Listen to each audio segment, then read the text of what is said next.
വടകരയിലെ UDF സ്ഥാനാർത്ഥി Shafi പറമ്പിലിനെതിരെ cyber അധിക്ഷേപം നടത്തിയതിന്റെ പേരിൽ CPM പ്രാദേശിക നേതാവിനെതിരെ പോലീസ് കേസ്.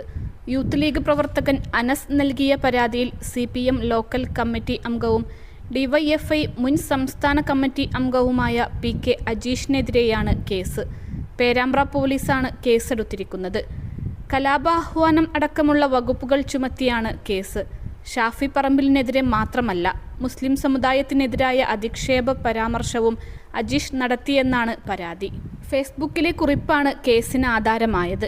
KK ശൈലജയെ അപകീർത്തിപ്പെടുത്തും വിധത്തിലുള്ള വീഡിയോ പ്രചരിപ്പിച്ചുവെന്നാരോപിച്ച് ഷാഫി പറമ്പിലിനെതിരെ സമൂഹമാധ്യമങ്ങളിൽ വിമർശനവും ആക്രമണങ്ങളും ഉയർന്നിരുന്നു. ഈയൊരു പശ്ചാത്തലത്തിൽ തന്നെയാണ് ഷാഫിക്കെതിരെ അജീഷ് ഫേസ്ബുക്ക് പോസ്റ്റിട്ടിരിക്കുന്നത്.